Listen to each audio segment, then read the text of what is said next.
Fala pessoal, bom dia, semana 31 aqui do nosso curso extensivo e vamos, dar aí sequência ao tecido nervoso e também a parte do sistema nervoso que nós já iniciamos na última semana, número 30, tá?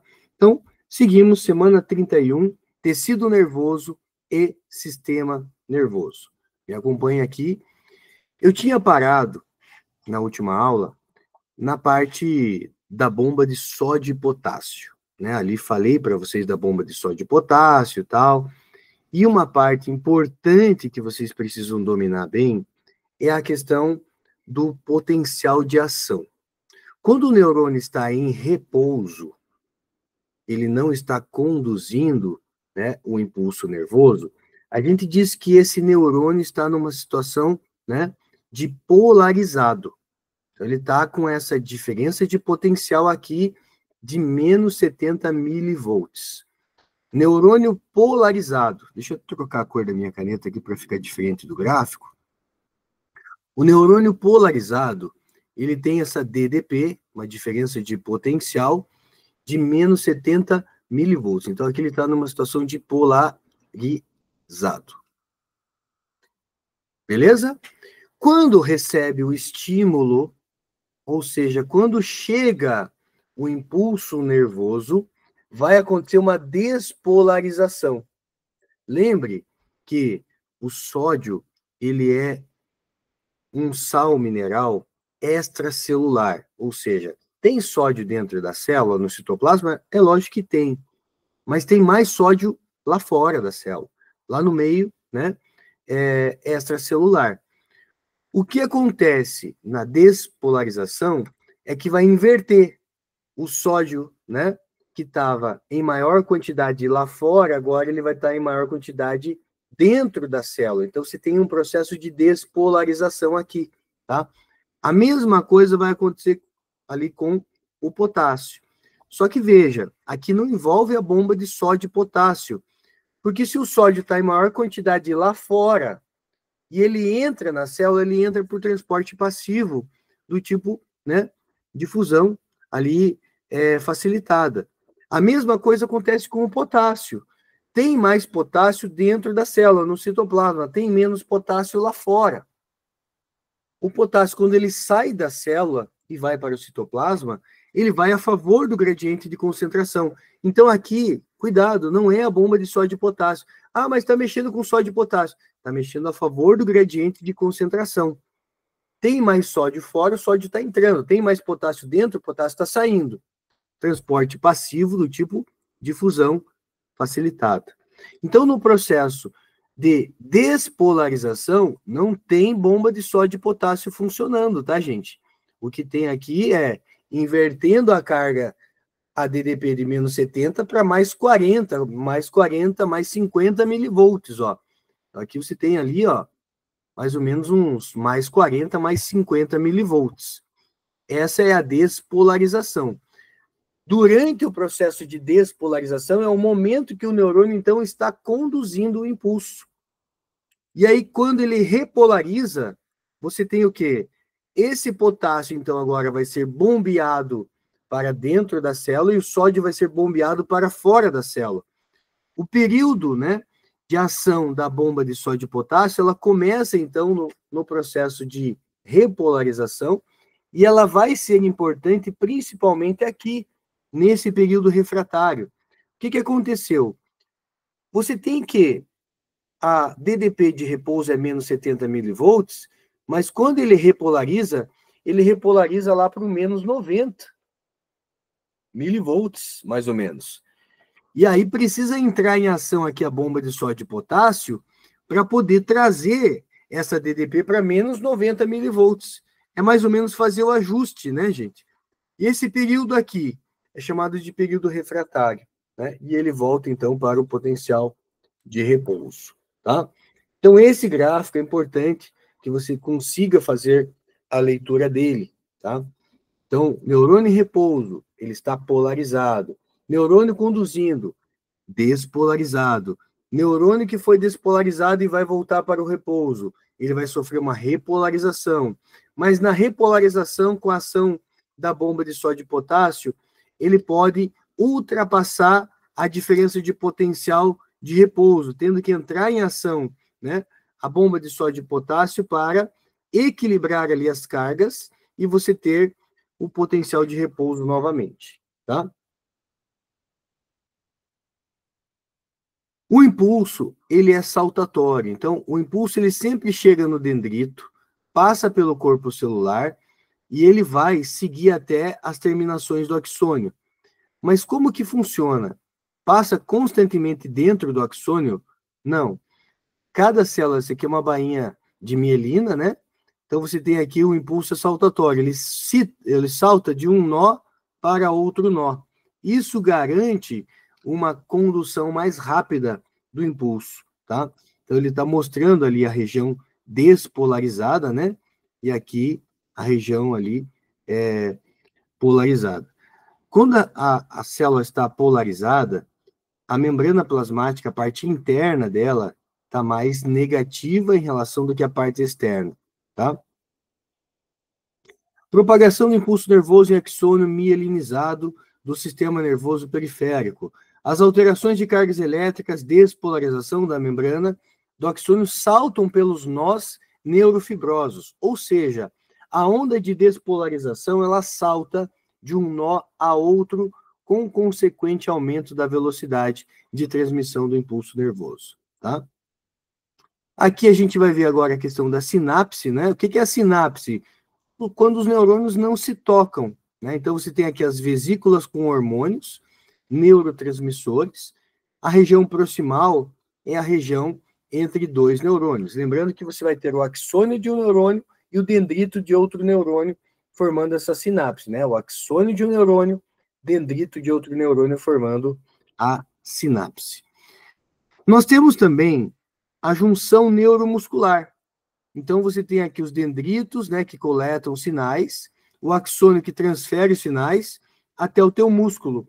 Então, para contrair um bíceps, para relaxar um bíceps, né, aqui eu estou dando um comando. E aí você tem lá essas junções neuromuscular, que vai ter ali esse contato, então, com o músculo, né? Então, veja, sinapse, ela não tem contato, é uma região proximal. Mas na questão de junção neuromuscular, a gente tem ali o contato desse neurônio com a musculatura, tá? Aqui você vê a fibra muscular lisa cardíaca, neurônio sistema nervoso central, com atos ali, né, associado a atos repetitivos dos invertebrados, né? Então, os invertebrados, eles não têm esse sistema nervoso central desenvolvido, né? Mas eles vão ter o quê? Os atos repetitivos associados aos neurônios que eles possuem, tá? Quando a gente fala de neurotransmissores, hormônios neurotransmissores, nós temos a adrenalina, que é responsável por luta ou fuga, noradrenalina, que é responsável, né, associada à concentração, dopamina, prazer, serotonina, regulação do humor, ácido amino gama butírico, famoso gama, poderia se chamar só de gama, tem ação calmante. A acetilcolina tem função de aprendizado. Então, nesse momento que a gente está estudando juntos aqui, nós temos a acetilcolina sendo liberada nos nossos neurônios, né? Garantindo ali um momento de aprendizado. Glutamato associado à memória e endorfinas associado à euforia. Na verdade, as endorfinas são vários grupos de neurotransmissores que levam a uma euforia. Então, pulei de um paraquedas, mexi com a adrenalina, mexi com as minhas endorfinas, né? Pode ter ali um pico de dopamina também associado ao momento de prazer, né?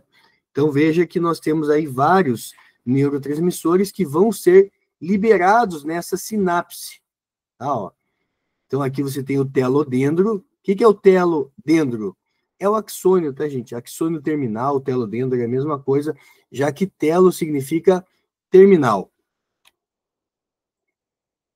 E aí, para a gente terminar essa parte do sistema nervoso, né, associada também ao sistema nervoso, falar de regeneração. Nós aprendemos que neurônio não regenera. Não é bem assim, né? Neurônio são células que ficam naquele período G0 lá do ciclo celular, mas a gente até consegue formar novos neurônios, mas isso necessita de um trabalho intelectual envolvido, né, fisioterapêutico envolvido, uma fisioterapia cerebral, né, uso de alguma medicação se for necessário, mas neurônios, eles podem, né, a gente pode formar novos neurônios. Não é assim espontaneamente, tá? Mas os cientistas descobriram que a gente, ao longo da vida, consegue formar novos neurônios, desde que receba estímulo para isso. E outra possibilidade é a gente regenerar o neurônio. Só que você não regenera a parte do corpo celular. O que é possível regenerar é a parte do axônio. Imagina que você tem um neurônio que foi cortado, né, sofreu uma lesão, após 2 semanas do corte no axônio. Então, você tem o corte. Após 3 semanas, após 3 meses, após vários meses, formou ali o neuroma de amputação, tá? Localização dos neurônios é mais para curiosidade, né? Que a gente fica com aquela que o neurônio só está na cabeça. Ó, o cérebro tem lá 16 bilhões, né? De neurônios. Lembrando que a gente tem lá 86 bilhões de neurônios no total, ó. No total, 86 bilhões de neurônios. Você vai ter lá, na parte do cérebro, 16 bilhões. No cerebelo, 69 bilhões. Demais regiões ali, 0,7 bilhões. Massa branca, 1,3 bilhões. Massa cinzenta, 6,2 bilhões. Tá? Então, a gente tem essa... Não precisa decorar esses números, né? Mas é importante saber que os neurônios, né, quando a gente nasce com uma quantidade de 86 bilhões de neurônios. Finalizamos a parte do tecido, né, associado ao sistema nervoso. Vamos falar especificamente agora de sistema nervoso central e periférico, para a gente finalizar. Estrutura do sistema nervoso. O sistema nervoso central, que pega o encéfalo e a medula espinhal, que posso escrever, tá, gente? É meio esquisito falar espinal, mas tá certo também, tá?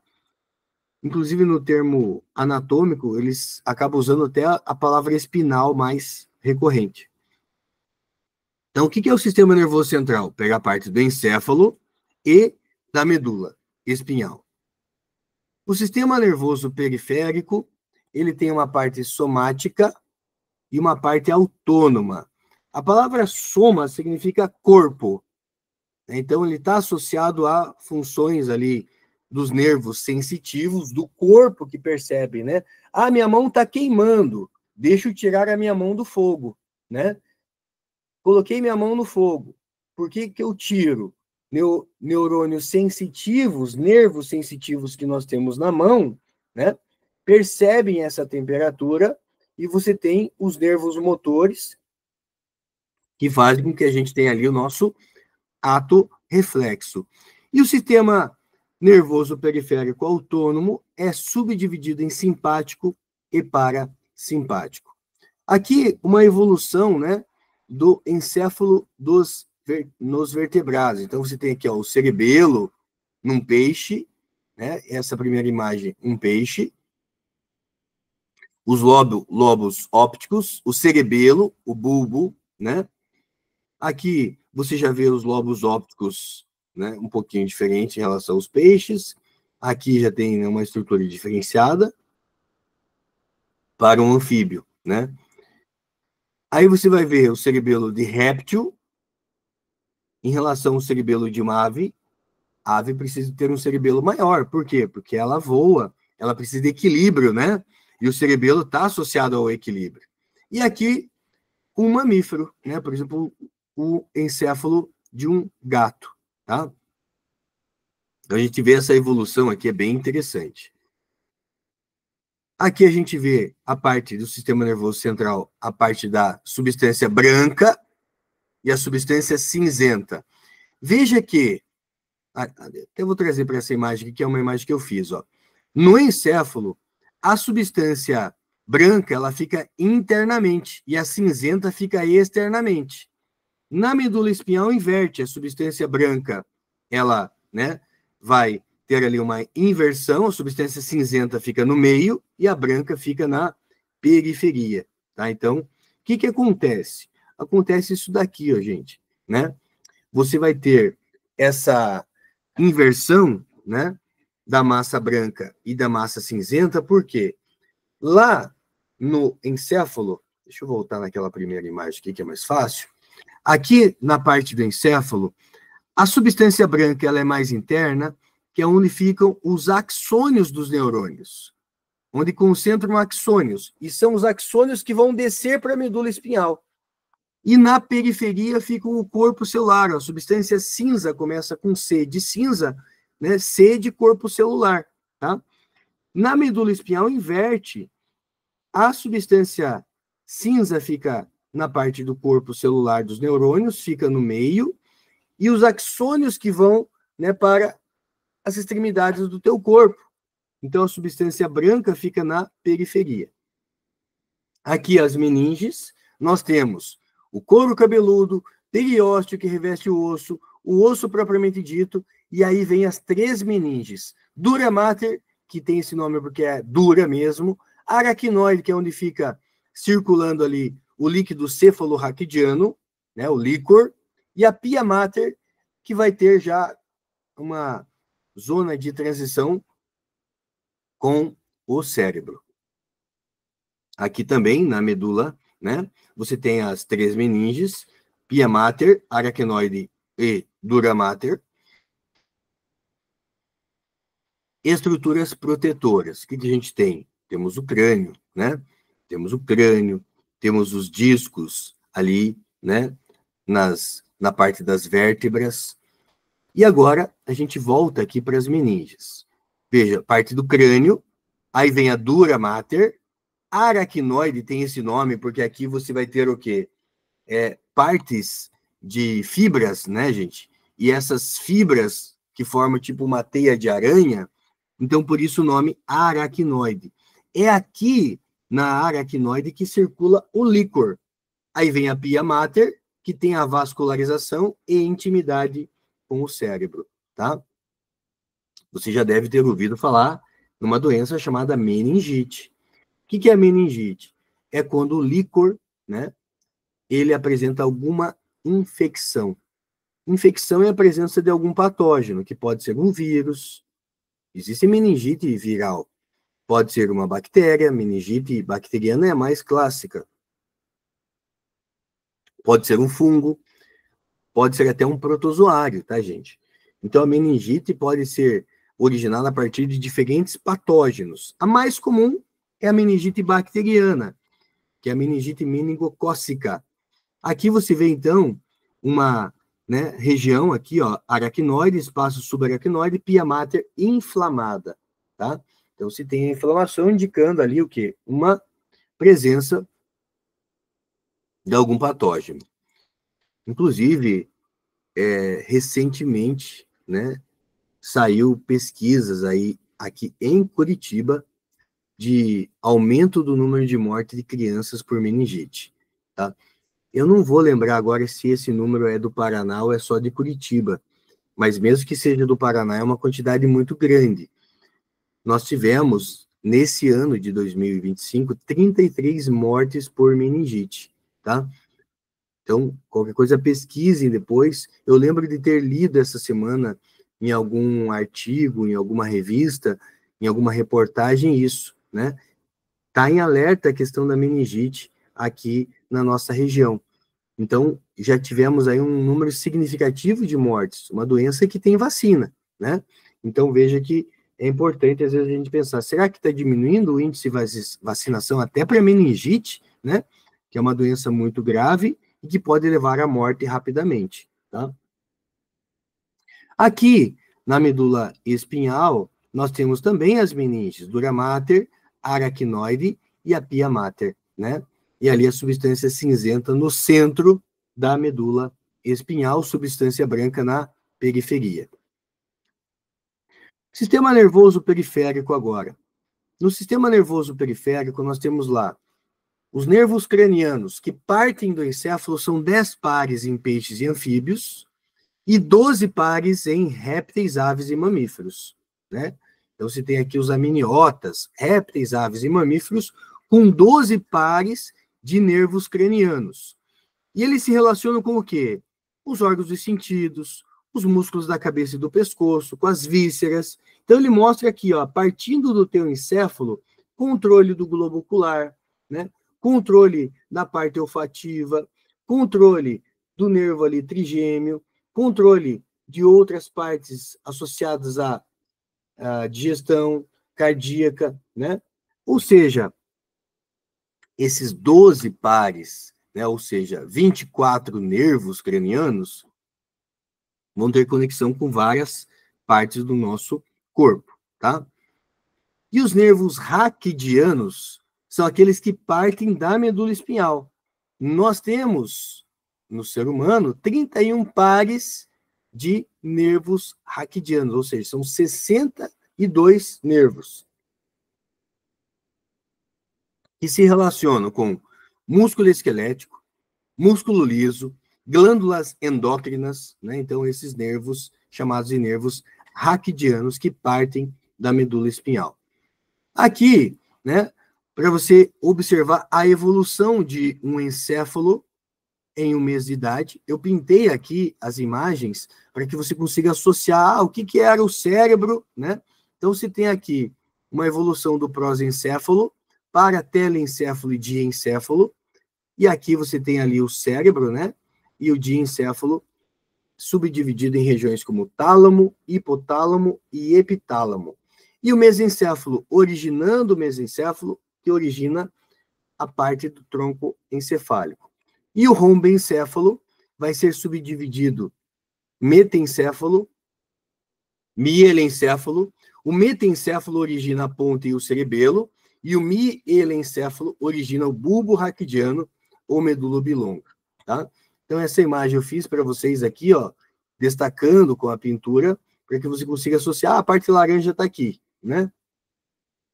Então, representação importante aí para vocês. E aqui as funções, né, gente? O cérebro responsável pelas emoções, raciocínio, memória, inteligência. O hipotálamo, regulação da temperatura, regulação do apetite, regulação do equilíbrio hídrico e também das emoções. Vamos lembrar que é o hipotálamo que produz ocitocina e o ADH. Então, como que ele regula o equilíbrio hídrico? Ele produz o ADH, que é o antidiurético. Como que ele regula outras funções importantes, como emoções? Ele produz a ocitocina, que é o hormônio da paixão, né? Então, você tem aí funções do hipotálamo. O cerebelo, importante para o equilíbrio e nossa coordenação motora. Bulbo, também denominado de medula oblonga, ou centro respiratório, vai ter a responsabilidade de controle da respiração. Quando você não está pensando na sua respiração, quem está controlando a sua respiração é o bulbo, né? Circulação, você não está preocupado se o sangue está circulando no seu corpo. O bulbo está controlando isso. E também durante uma tosse ou espirro, né? Então, ele mostra aqui a parte do mesencéfalo, né? O ato reflexo envolve, né, aí um estímulo. Então, você vai ter aqui, por exemplo, o médico dando uma marteladinha no teu joelho, um neurônio sensitivo, também chamado de aferente, capta essa, né, pancada, manda essa informação lá para o neurônio associativo, que aciona o neurônio motor ou neurônio eferente, tá? Então, você tem aqui o neurônio motor ou eferente. Pense assim, o motor, também chamado de eferente, êxito de saída da medula. Observe que aqui o cérebro não participou, tá, gente? O cérebro não participa aqui. Somente depois que você pensa. Então, o ato reflexo, que envolve esse arco reflexo, neurônio sensitivo, neurônio associativo, neurônio motor, esse arco reflexo, ele envolve só o local da pancada e a tua medula espinhal. Você só vai raciocinar o que aconteceu depois de um tempinho, né? O médico chegou ali, conversando com você, do nada te deu uma martelada no joelho. E aí você fala, caraca, o que aconteceu aqui? Por que eu chutei, né? O teu cérebro só vai pensar naquilo depois. Por isso é importante esse arco reflexo, esse ato reflexo, né? Porque ele acaba trazendo possibilidades, né, da gente ter ali estímulos que vão nos trazer um reflexo para um goleiro que está lá jogando futebol, um reflexo para uma pessoa que vai atravessar uma rua e de repente quase sofreu um atropelamento, mas ela conseguiu ter o reflexo de recuar, né, e não atravessar a rua. Depois que ela percebe, caraca, poderia ter sido atropelada. Ainda bem que eu tive uma atitude rápida. Essa atitude rápida envolve, né, um neurônio associativo. Tá? O sistema nervoso voluntário somático, né, ações conscientes como andar, falar, pensar, movimentar um braço, etc. E o sistema nervoso autônomo, quando a gente tem as ações inconscientes, controle da digestão, batimentos cardíacos, movimento das vísceras, e ele é subdividido em simpático e parasimpático. E a gente termina falando desse simpático e parasimpático. O simpático está associado à adrenalina, o parasimpático à acetilcolina. Pense assim, o simpático é aquele que tira teu corpo da normalidade, e o parasimpático é o que traz o teu corpo para a normalidade. O que é normal? Ficar com a pupila dilatada? Não. Normal é ficar com a pupila mais contraída. Mas numa situação de perigo, você dilata a sua pupila. O que é normal? Durante uma situação de perigo, produzir saliva é importante? Não. Então, quando você tem picos de noradrenalina, você fica com a boca mais seca. Já tomou um susto, você fala, caraca, até minha boca ficou seca, né? Por quê? Porque não produz saliva enquanto você está ali naquela situação de estresse, de medo, né? Já o parasimpático garante que você, nesse momento, né, não está assustado, está produzindo saliva. O simpático, ele vai produzir uma substância, né, ali, que vai garantir o quê? Vai garantir luta ou fuga. Então, você tem aqui disparo de noradrenalina, garantido que você tenha um momento de luta ou fuga. Ou você luta, ou você foge.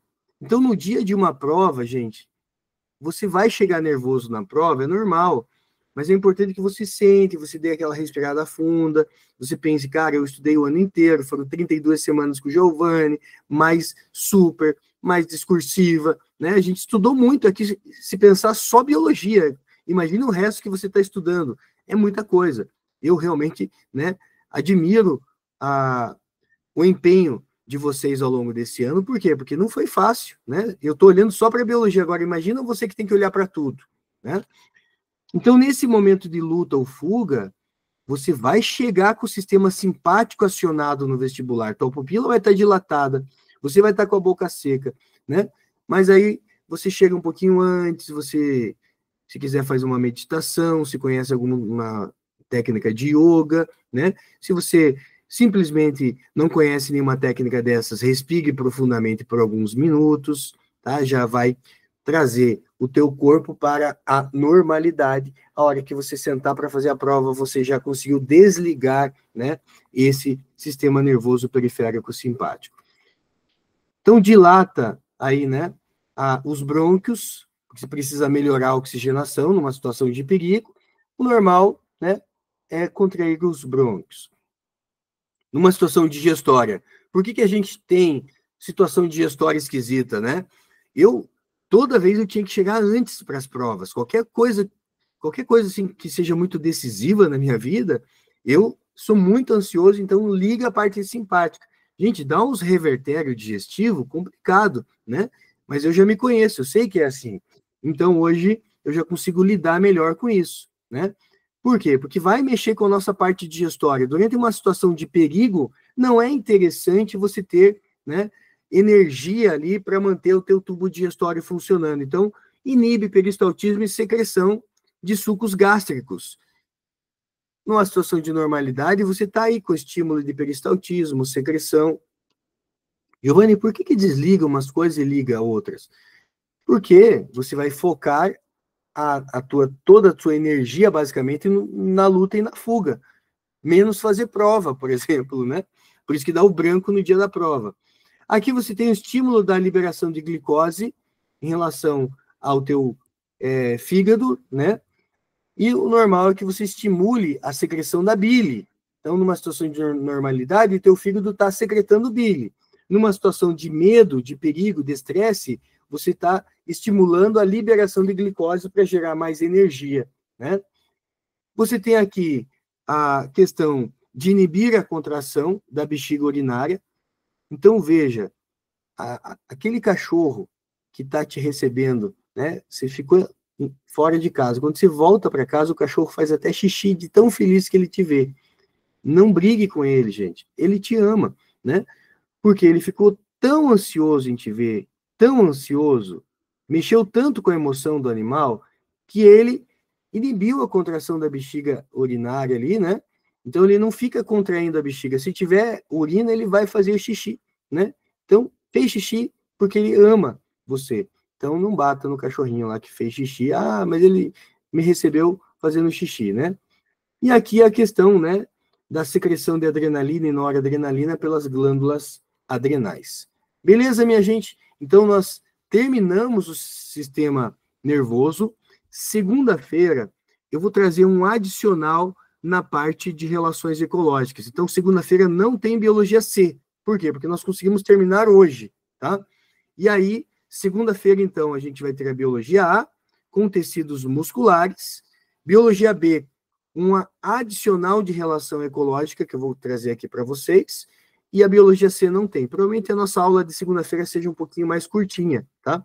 Segunda-feira, então, só reforçando, nós temos o super às 19, às 20 horas, e daí acho que eu marquei 20 e 15, uns 15 minutinhos ali, a gente começa o extensivo, que não vai provavelmente chegar a 1h30, talvez dê um pouquinho menos, porque a gente conseguiu terminar a frente C, tá bom? Obrigado, gente. Bom final de semana para vocês e até segunda-feira, né? Até mais.